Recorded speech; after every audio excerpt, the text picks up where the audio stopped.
studied children, little ones especially. It was interesting, I spoke to a friend of mine, I said, are you going to send yours back? She's got a little 5-year-old girl, and she said, if they're social distancing and the teachers are wearing PPE, then no, because I don't want it to go into a really weird atmosphere. If they're going to play together normally, then that's fine. Where do you stand on how adaptable children are to new circumstances?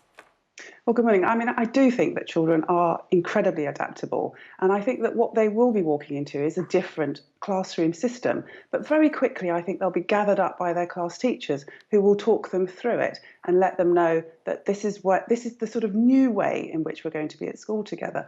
And I think that actually parents have now got a very keen job to do, which is to start talking about how their children will be needing to sort of transfer all of the skills and new knowledge that they have about the coronavirus from living at home and going out for their daily exercise and bringing that into the classroom space. So actually, I think that they will quickly adapt. And as far as I'm aware, from the teachers I've been speaking to, they won't be wearing PPE necessarily unless they're needing to be doing particular jobs around the children. But I assume Bryony will be able to talk a bit more to that.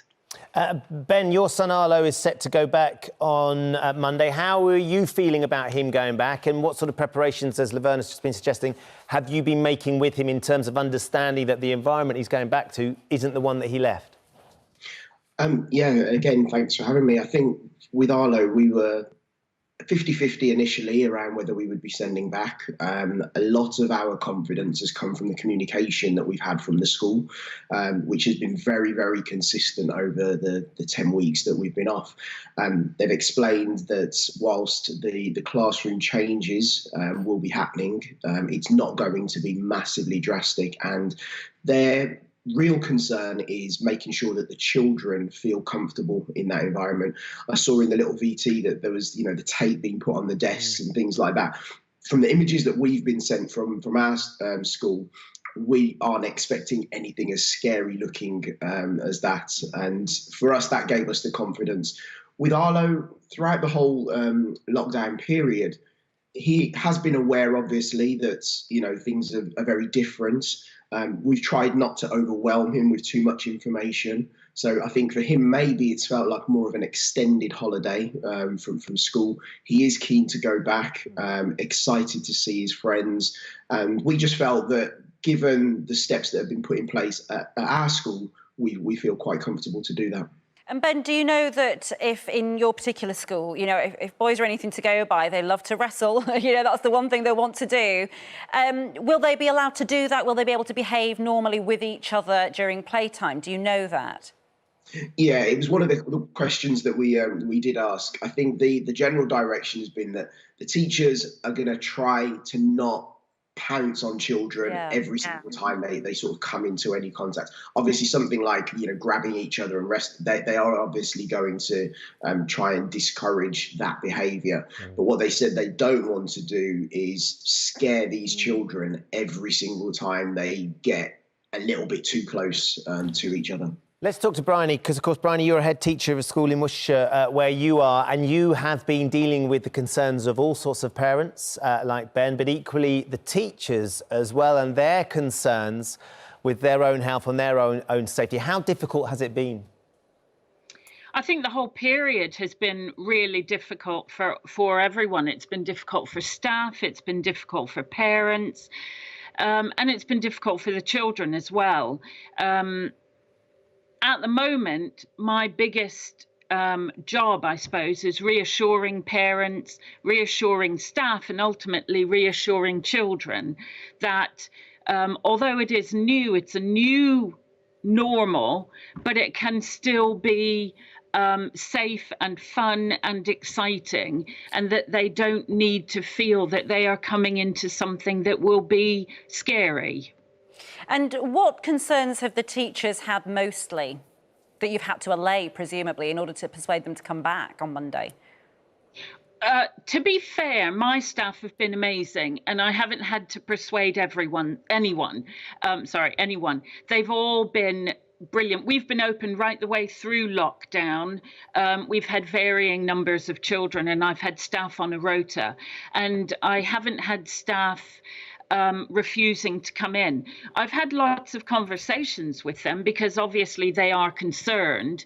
And what really struck me was a conversation I had with one of my teaching assistants a few weeks ago, in which she said to me, "I'm scared, I am anxious, but I'm coming in because this is my job, and I want to do it." So it is about me recognizing that staff will be anxious. And of course, there is the anxiety. We're going from having 30 children in the school on a daily basis to next week potentially having 80 to 100 children in the school. And we're a fairly large school under normal circumstances. So 100 children on a normal day doesn't seem like much. No. But having had so few up till now, it seems like a huge increase. Laverne, I wonder if there will be people, I mean, we're just hearing from Bryony there that one of her teaching assistants was saying that she's scared, she's anxious, but it's her job. What is your advice to parents who themselves might be feeling scared and anxious, but equally for the children as well, so they can turn up on Monday and not be overly weighed down and burdened with the whole idea that this is a whole new world? I mean, I think there's going to be concern and worry. I think that's absolutely normal and ordinary. But I think for parents, they're having to really sort of exercise some choice here, because, of course, the guidance is that they don't have to send their children back to school, and they need to make the right decisions for them and their families. So that might mean that they don't send them back because they're shielding or their children have got some vulnerabilities.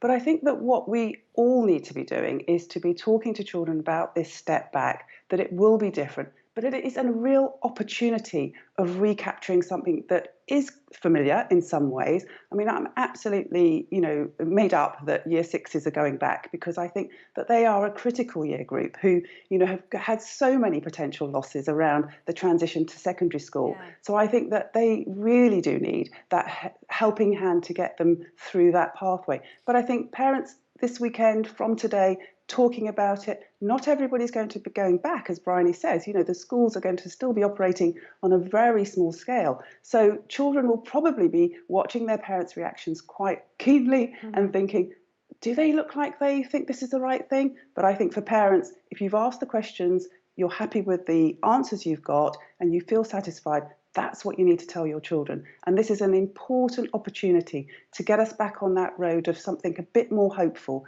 and a bit more ordinary.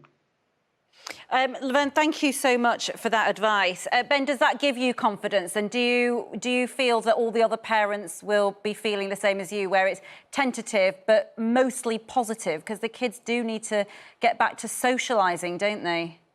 Yeah, and I think that was the social element was such a big part for us, because we've seen with our children, we've got 3 under 6, so 2 that are already in school, and we've sort of seen that the social element is probably the bit that they've missed the most. However, we've not tried to we don't want the social element to sort of just be the only reason that we want to put them back into that environment. It was really interesting last night on my Instagram. I was discussing this because I was just interested to see what everyone else was thinking. Surprisingly, amongst the group of people that were replying to what I was saying, there was a large majority that was saying that they don't feel comfortable sending back. And when I sort of asked those questions, it was things around, what is the school going to be like? That maybe they feel that the information that they've had from their school hasn't filled them with confidence. And so I think, as Laverne mentioned, that every family has to make that decision for their family. They have to decide what matters the most to them, have all their questions answered, and then hopefully, things will take on from there. Yeah,